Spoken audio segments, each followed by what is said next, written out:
In this video, I'm going to talk about how to feel better, how to feel more like you're in Maui, even when you're not in Maui. Now, this video is really for myself because I've been feeling great lately, and it's because I've made these subtle changes in my life. And it's early, so I don't know if I'm going to be able to hold on to these changes, but that's why I'm making the video for myself, to remind myself of, like, you know what to do. You know what you need to do to feel better. And by better, I mean the Maui vibe. The, like, time is abundant. There's no need to rush. There's spaciousness. It feels like vacation. It kind of was a vacation. And is it naive of me to think that I can feel like I'm on vacation when I'm back home? I don't know. I hope not, because the reason that I'm feeling better is not because I'm in Maui. It's because Maui has allowed me to see all the ways that I was making myself feel bad. And that's what I want to talk about in this video, because when I got to Maui, I was super anxious, stressed. It's like the outside is so peaceful, but my inside kind of felt the same, and that sucked. And I'm like, this is not cool. What's wrong with me?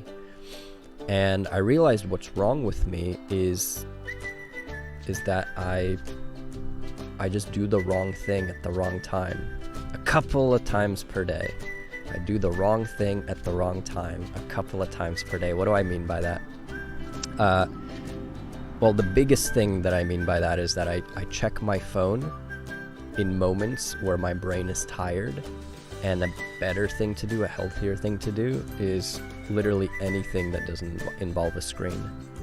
So, like, at the end of the morning, when my brain is exhausted from working, and I'm grabbing some lunch, and I make my sandwich, and I'm about to eat it, and I have this beautiful, like sunny backyard with nature, rather than just sitting and letting my brain sort of relax, I take my phone out and I play some chess. And I love chess, but that taxes my brain. And so even though I had lunch, I feel more tired, and now I have to get back to work. And instead of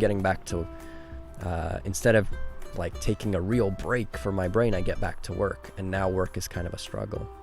So tiny decisions, like the worst one I make is probably when I wake up, I check my phone immediately. I like open Slack and I get all these notifications, and it wakes me up, it gets me going, but at the same time it puts me on alert. And so I've been making these subtle changes. I feel like this sounds super obvious as I'm saying it, but like when I wake up, what happens when I take out my gratitude journal instead? And I write literally 5 minutes of what I'm grateful for and what my intentions for the day are. My day's so much better. It's so much better when I do that. Also, what happens when I don't drink coffee?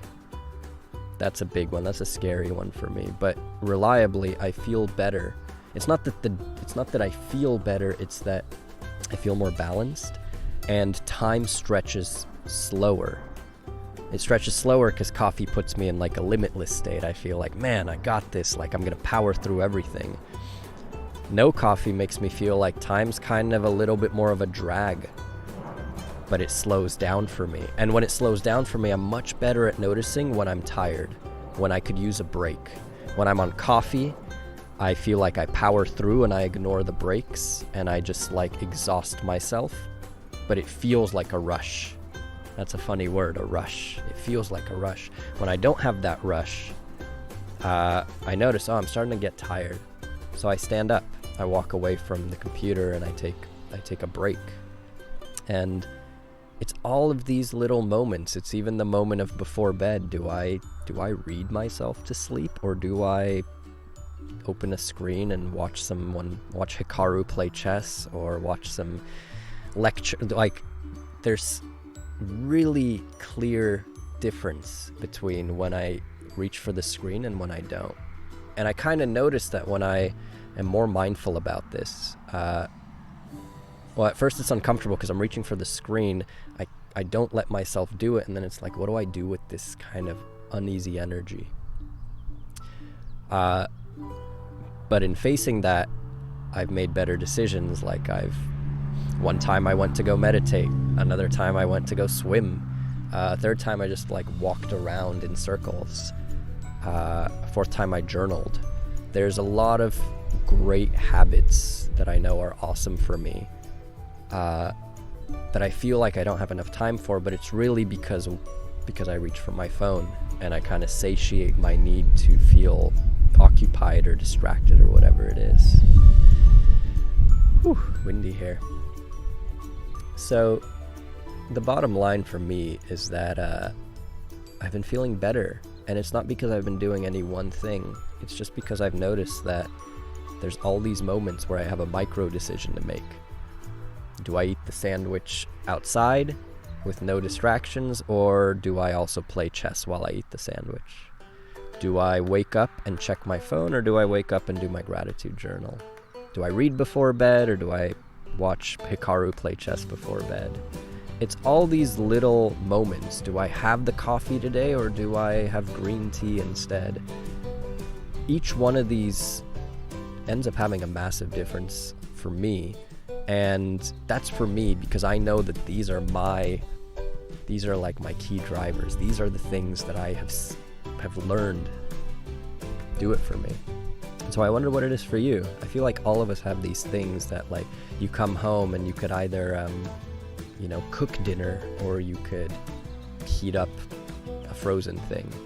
And one's not necessarily better than the other, but I know, like, for example, cooking dinner relaxes me in a sense. It's like a little bit more meditative. Heating things up is much more easy, but when I heat things up, I probably also will watch TV as I eat, and like, it just kind of, that could be a thing for me, and it is. So I'm curious, what are the micro decisions for you? Like, if you want to feel better, like I do, I think the message for myself is like, it's so much in my control. It's all these little moments where we have choices to make, and it's about making the ones that you know intuitively are the good ones for you. And it's not about being perfect and doing all of them consistently all the time, but it's just being aware of when we've fallen into a trap of making the wrong choice too many times. So I'm going to LA. I'm excited because I'm feeling like I've got this good momentum, and I'm really hoping that this Maui vibe sticks with me even as I travel to new places and as I get back to my routines. I think the biggest thing for me is going to be leaving my phone behind. It's going to be detaching from the draw of the screen and having time slow down, because when time slows down, well, it feels like Maui again.